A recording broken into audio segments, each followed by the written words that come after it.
क्या आप भी अपना सीटेट क्लियर करना चाहते हो और अगर आपका पेपर 1 है जो कि क्लियर नहीं हो रहा तो इस वीडियो को देखने के बाद आपका सीटेट जरूर क्लियर हो जाएगा।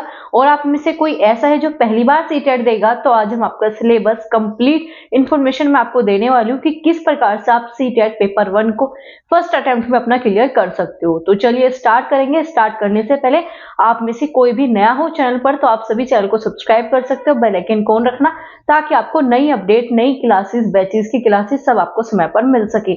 और आपके यहाँ पर कंप्लीट बैचेस कराए जा रहे हैं जो कि आपके लिए बिल्कुल फ्री है। यहाँ पर कोई पेड कोर्स आपको नहीं मिलता, टेस्ट से लेकर आपके बैचेस सब कुछ आपको यहाँ पर फ्री में प्रोवाइड किया जाता है।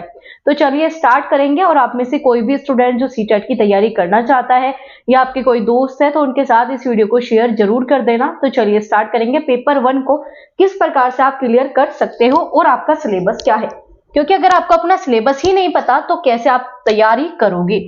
और आपका जो सीटेट 2025 जो कि जुलाई में होगा इसका यही सिलेबस रहने वाला है, कोई भी सिलेबस आपका चेंज नहीं होगा। अगर आपका सिलेबस चेंज होना होता तो पहले ही नोटिस मिल जाता और सीटेट का इतनी जल्दी सिलेबस चेंज होने का कोई मतलब ही नहीं है। तो अब जो है आपका यहाँ पर सिर्फ 24% बच्चों ने इस बार जो है सीटेट आपका पेपर 1 क्लियर किया है। क्या 24% बच्चों ने, सिर्फ 24% बच्चों ने। और ऐसा इस बार नहीं हुआ, पहले भी हुआ है और ऐसा ही होता रहेगा। क्यों? क्योंकि आप पढ़ते गलत हो, आप ऐसी गलती करते हो इस सिंपल से एग्जाम में, क्योंकि इतना बड़ा एग्जाम है नहीं, बहुत ही सिंपल एग्जाम है, बहुत ही अच्छा एग्जाम है। इसके बाद ही कुछ टफ चीजें देखने को मिलती है जैसे कि DSSB, KVS, इनके पेपर जो है काफी अच्छे होते हैं। लेकिन आपका सीटेट सिंपल सा एग्जाम है लेकिन ये फिर भी क्लियर नहीं होता।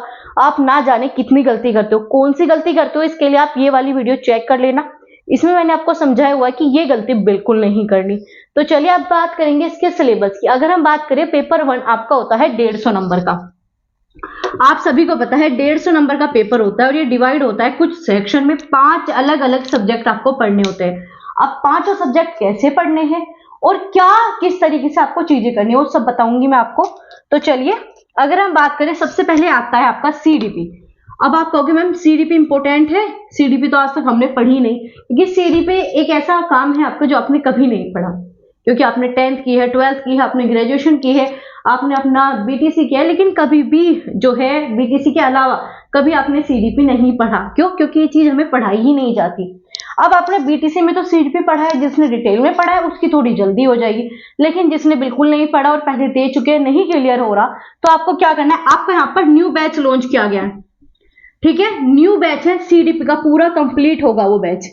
तो वो बैच आपको देखना, आपके CDP में नंबर कम नहीं आने वाले। क्यों? क्योंकि बैच के साथ साथ मैं आपको देती हूँ सिलेक्शन सीरीज। ठीक है, आपको मिलती है सिलेक्शन सीरीज। सिलेक्शन सीरीज में क्या करते हैं, हम क्वेश्चन सोल्व करना सीखते हैं, क्योंकि CDP सिर्फ 30 नंबर का नहीं है, होता तो ये आपका 30 ही नंबर का, लेकिन ये 30 नंबर का नहीं है। ये आपको हेल्प करता है बाकी सब्जेक्ट में भी, जो आपकी आती है पेडागोजी। पेडागोजी आपकी लगभग 75 प्लस नंबर की पेडागोजी देखने को मिलती है, जो कि आपकी यहीं से सोल्व हो जाएगी। अगर आप इसे बहुत अच्छे से कर लेते हो तो 70 प्लस क्वेश्चन कहीं नहीं गए। सिलेक्शन सीरीज में हम देखते हैं कि क्वेश्चन कैसे सोल्व किया जा सकता है। 4 ऑप्शन पे आपको काम करना सिखाती हूँ, नेगेटिव पॉजिटिव की पॉइंट आपको बताती हूँ, जिससे कि सिलेक्शन आपका होगा ही होगा। और काफी बच्चों ने सिलेक्शन ले लिया है सिर्फ सिलेक्शन सीरीज से भी। और यहाँ तो आपको पूरा बैच मिल रहा है, बिल्कुल फ्री है। और ऐसा भी नहीं है कि 10-10 घंटे की क्लासेस है, नहीं, बहुत ही कम मिनट की क्लासेस होती है और बहुत ही सटीक चीज आपको पढ़ाई जा रही है, जो कि आपके सिलेबस में, जो कि आपके पेपर में आती है। तो CDP की आप टेंशन इस बैच पे छोड़ सकते हो, इन दो चीज से आपके CDP हो जाएगी आराम से। अब मैं आप कहोगे मैम CDP तो आगे समझ में, CDP कैसे करनी है। अब हमें क्या करना है जी, अब 30 नंबर का आता है आपका EVS। ठीक है, अब EVS भी आपको 15 और 15 दो पार्ट में डिवाइड देखने को मिलेगा। 15 पार्ट में आता है सिर्फ आपका NCERT। अब आप कहोगे मैम सिर्फ NCERT, हाँ, 15 नंबर के लिए आपको NCERT पढ़नी पड़ेगी। और NCERT कोई इतनी बोरिंग भी नहीं है, EVS की है, बहुत ही छोटे बच्चों की, बड़ी इंटरेस्टिंग है। सीधा NCERT में से फैक्ट उठते हैं और सीधा पेपर में पूछे जाते हैं। तो आपको क्या करना है, आपको EVS पढ़नी है, उसमें पढ़ना है आपको न्यू NCERT। ये मैं आपको कराऊंगी, इसका बैच अभी नहीं आया, लेकिन जैसे ही आपका नोटिस आ जाएगा, जल्दी ही आपको सीटेट 2025 की नोटिफिकेशन देखने को मिलेगी, तभी मैं आपका यहाँ पर करा दूंगी। ठीक है, तभी आपका न्यू NCERT का बैच आ जाएगा। अब रही ये 15 नंबर, मैं अगेन कहूंगी ये 15 नंबर आपके यहाँ से भी पक्के होंगे और इसके भी मैं क्या लेके आऊंगी, सिलेक्शन सीरीज। सिलेक्शन सीरीज सभी सब्जेक्ट की मिलेगी। तो 15 नंबर पेडागोजी आपकी वहां से क्लियर हो जाएगी। तो समझ में आ रहा है सिलेबस क्या है, पढ़ना कैसे है। पहला है सीडीपी, जो कि आपका अगेन यही 30 नंबर का मतलब 15-15 में डिवाइड होता है। तो इसके बाद जो है आपका ईवीएस, जो कि 30 नंबर का 15 नंबर की न्यू एनसीईआरटी पढ़नी है, और 15 नंबर में जो आप प्रीवियस ईयर क्वेश्चन लगाते हो और जब ये करोगे तो इससे आपका वो 15 नंबर पक्के हो जाएंगे, इतना टफ नहीं पूछा जाता। अब आ जाओ आपका ईवीएस के अलावा अब सबसे जरूरी है वो है आपका लैंग्वेज, जो है आपका 60 नंबर का। आप कहोगे मैम 60 नंबर का कैसे, क्योंकि आपकी आती है लैंग्वेज 1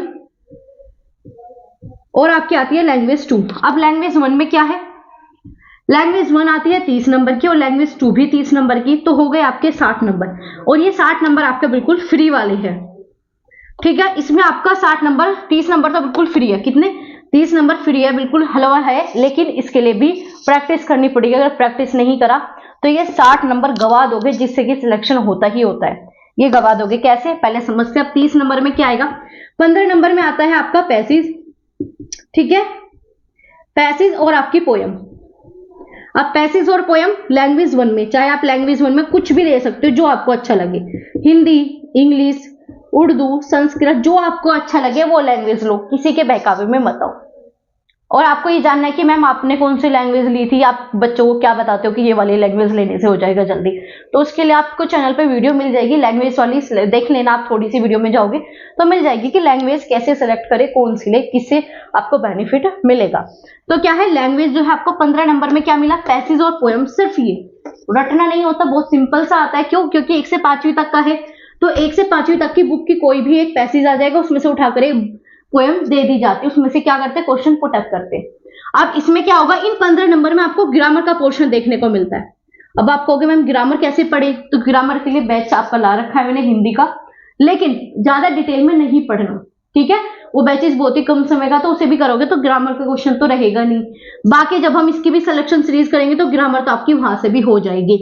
ये तो था 15 नंबर का। अब 15 नंबर में दूसरे में क्या आती है, पेडागोजी।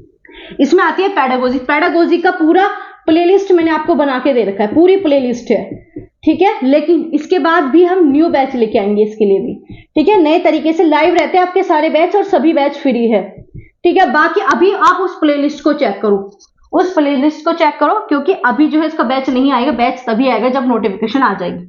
अब बात करेंगे इस 30 नंबर का क्या करें।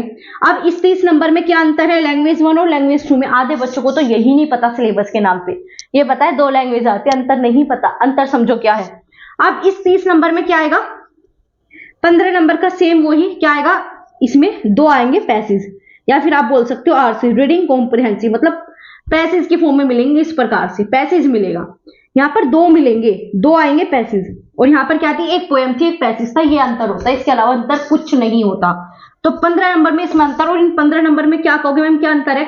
जो आपने यहाँ पर पेडागोजी पढ़ी वो बिल्कुल 100% सेम है, एक भी परसेंट अंतर है ही नहीं आपके सिलेबस में। और आपको बहुत से ऐसे कह देंगे कि नहीं पेपर 1 पेपर 2 की लैंग्वेज 2 की जो है बहुत ही अलग पेडागोजी आती है, लैंग्वेज 1 की अलग नहीं आती, सेम सिलेबस है। मैं नहीं कह रही आपका सीबीएसई कहता है सेम सिलेबस और सेम ही तरह के क्वेश्चन आते हैं, बस थोड़ा लैंग्वेज का इफेक्ट पड़ जाता है। इंग्लिश में अलग चीजें पूछी जाएगी और हिंदी में अलग तरीका होता है पूछने का, बस चीजें वही पूछी जाती है, वही आपके कौशल होते हैं, वही आपका शिक्षण होता है, कुछ अलग नहीं होता। तो ये टोटल हो गया आपका अभी तक 120 नंबर का। अब आप कहोगे मैम 30 नंबर में क्या आता है, चलो 30 नंबर की कहानी समझते हैं। तो अगर हम बात करें 30 नंबर में,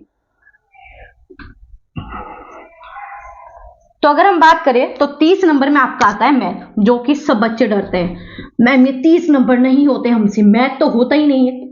तो मैथ भी 2 पार्ट में डिवाइड है, वही 15 नंबर के सिंपल से क्वेश्चन आएंगे और 15 नंबर का जो है आपका पेडागोजी। अगर आप कहोगे ना इन सब में सबसे डिफिकल्ट पेडागोजी किसकी है, तो मैथ की मान के चल सकते हो। और इसकी भी किससे करोगे, प्रीवियस ईयर मैं आपको करा दूंगी, तो आप वहां से करोगे, प्रीवियस ईयर से करोगे इसकी भी पेडागोजी। अब मैथ ये 15 नंबर के लिए आप क्या करोगे, दुनिया भर की क्लासेस करते हो ये 15 नंबर के लिए कि मैम हमारा तो मैथ बिल्कुल 0 है, हमें तो आता ही नहीं है। इतने टफ, मतलब एसएससी की तैयारी करने लग जाते हो आप इस मैथ को पढ़ने के लिए, एसएससी की तैयारी करते हो। आधे टीचर 70% टीचर एसएससी की ही तैयारी करा देते हैं इस मैथ को पढ़ाने में। पता नहीं किस प्रकार का मैथ, अरे सिंपल से प्रीवियस ईयर पेपर भी कर लोगे तो भी हो जाएगा। 1 से 5वीं क्लास का मैथ है, इतना डिफिकल्ट मैथ आता ही नहीं है। और थोड़ा सा डिफिकल्ट है तो प्रीवियस ईयर करोगे तो कॉन्सेप्ट क्लियर करोगे, कॉन्सेप्ट क्लियर करोगे तो क्वेश्चन बनने लग जाएंगे। तो क्या करना है, ये जो 15 नंबर में आपको मान लीजिए आपने क्वेश्चन लिया नहीं आता, तो उस टॉपिक को सर्च करो, ठीक है, उस टॉपिक का क्वेश्चन करना स्टार्ट करो, बस ऐसे एक एक काम करना है, इसके अलावा चीजें पढ़नी ही नहीं है। मैथ ऐसे ही होगा, बाकी भटकते रहो, जो आपकी मर्जी आप वो कर सकते हो, कोई ऐसी बाउंडेशन नहीं है कि नहीं मैम हम तो ये करेंगे आप ऐसे मत करो, तो आपकी मर्जी आप कर सकते हो, आपको सिलेक्शन नहीं लेना तो आप अपनी मर्जी से कुछ भी करो, लेकिन मैथ आपका ऐसे ही हो जाएगा जो सबसे बेस्ट तरीका है। बाकी कितना ही पढ़ लो कमी फिर भी रह जाती है आपकी, लेकिन सही पढ़ो ना जो आता है पेपर में। तो ये मैथ करने का सबसे बेस्ट तरीका वही है, 30 नंबर उठा लो, जितने ज्यादा प्रीवियस ईयर पेपर कर सकते हो, PYQ कर सकते हो, ठीक है। PYQ करोगे ये 15 नंबर का कंटेंट पता लग जाएगा और 15 नंबर की जो आपकी पेडागोजी है वो समझ में आ जाएगी। समझ में आया? एक बार फटाफट रिवीजन करते हैं। 30 नंबर की पेडागोजी, 30 नंबर की आपकी CDP आती है और ईवीएस आती है, 15 नंबर की NCERT और 15 नंबर की पेडागोजी। ऐसी लैंग्वेज 1 में क्या अंतर होता है, इसमें एक पोएम मिलती है, एक आपको पैसेज मिलता है, बाकी पेडागोजी सेम होती है। ये लैंग्वेज 2 में दोनों ही RC मिलते हैं या पैसेज मिलते हैं, बाकी सब कुछ सेम है। अब मैथ के लिए क्या बताया, 30 नंबर है, प्रीवियस ईयर पेपर पे जाओ, अपने वहां से टॉपिक उठाओ, टॉपिक को क्लियर करो और अपना सिलेक्शन लो। तो ये था पेपर 1 का पूरा सिलेबस, यही सिलेबस है। अब आप कहोगे मैम इनके सब टॉपिक भी तो होते हैं कि CDP में हमें प्याजे पढ़ना है, CDP में हमें डेवलपमेंट पढ़ना है, तो उन सबके जो आपके सब टॉपिक है वो कहाँ मिलेंगे? तो सब टॉपिक जो मैंने अपनी बैचेस लेके आई थी, जो क्लासेस लेके आई हूँ, उसकी स्टार्टिंग में ही मैंने पूरा सिलेबस आपको समझा हुआ है। पहली क्लास सिलेबस की होती है, डेमो क्लास में सिलेबस ही डिस्कस करते हैं, क्योंकि बिना सिलेबस के पढ़ोगे ना बेनिफिट है ही नहीं, क्योंकि आप टीचर बन चुके हो लगभग, ठीक है। बस ये कहते हैं ना सर्टिफिकेट मिलना बाकी है, 2 साल का जब BEd BTC कर ही रखा है तो टीचर तो बन ही गए, एक सर्टिफिकेट मिलना बाकी है, वो आपको मिल ही जाएगा। तो क्या करना है, अपने सिलेबस के अकॉर्डिंग काम करना है, भटको मत, इधर उधर मत फंसो, पेड कोर्सेज में क्लासेस पूरे करते रह जाओगे, टाइम निकल जाएगा, सिलेक्शन नहीं होने वाला। जो चीजें बताई खुद से भी कर सकते हो और जिस तरीके से मैंने बताई ऐसे भी कर सकते हो, चीजें आपकी हो जाएगी। आप खुद 3 से 4 क्लास देखो, अगर क्लास अच्छी नहीं लग रही या ये नहीं लग रहा सिलेबस के अकॉर्डिंग नहीं पढ़ाया जा रहा तो कहीं और पढ़ सकते हो, लेकिन कहीं भी पढ़ोगे तो सिलेबस के अकॉर्डिंग पढ़ना, सिलेबस के अकॉर्डिंग ही आपको पढ़ना है। और इन सब के लिए जो है मैं आपको टेलीग्राम पे टेस्ट भी दे देती हूँ, ठीक है, टेलीग्राम पे टेस्ट भी होते हैं और व्हाट्सएप चैनल पर जो भी आपकी वैकेंसीज आती है उसके नोटिफिकेशन या नोटिस वगैरह व्हाट्सएप चैनल पर मिलेंगे। और जो मेन टेलीग्राम चैनल है उस पर जो आपके क्लासेस कराती हूँ, इनकी PDF, previous year paper, notes वगैरह जो कुछ भी इंपॉर्टेंट चीजें होती है वो सब आपके मेन टेलीग्राम चैनल पे। अब आप कहोगे मैम ये सारी चीजें ज्वाइन करने के लिए कुछ पे करना पड़ेगा? कुछ भी पे नहीं करना, सब कुछ फ्री है, सब कुछ फ्री है यहाँ पर आपके लिए, ठीक है। और बस बदले में क्या चाहिए, आपका सिलेक्शन चाहिए और शेयर करना आपकी जिम्मेदारी है, सपोर्ट करना आपकी जिम्मेदारी है। बाकी ये सारी चीजें करानी मैं आपको करा रही हूँ और काफी बच्चों का सिलेक्शन हो चुका है। अब आपकी बारी है, अब आपको सिलेक्शन लेना। अब आपको कोई डाउट लग रहा हो ना मैम इस चीज में हमें डाउट है, ये चीज हमें नहीं आ रही, तो कमेंट कर देना, आपके सभी डाउट का रिप्लाई मिलता है। और इस सेशन को लाइक जरूर करना है, क्योंकि आपके लाइक करने से ये वीडियो बाकी स्टूडेंट तक पहुंचती है। लाइक नहीं करते तो ये वीडियो बाकी स्टूडेंट तक नहीं जाती। अब आपकी जिम्मेदारी है लाइक कर देना। और कोई भी डाउट हो, वीडियो अच्छी लगी हो तो भी कमेंट करके बताना। कोई डाउट या कोई भी क्वेरीज रह गई हो कि मैम ये पॉइंट समझ नहीं आया, वो पॉइंट समझ नहीं आया, तो कमेंट कर देना, रिप्लाई जरूर मिलेगा। तो चलिए मिलते हैं आपसे अगली क्लास में ऐसे इंफॉर्मेटिव वीडियोस के साथ। आप सभी अपना ध्यान रखना और जो चीजें बताई गई है इन्हें फॉलो करो, जल्दी से सिलेक्शन लो, क्योंकि वैकेंसीज आने वाली है, वो वेट नहीं करेगी कि आपका सीटेट हुआ है या नहीं। तो बहुत सारी चीजें हैं, तो बस जल्दी से अपना सीटेट पास करके बाकी आगे की तैयारी में लग जाओ।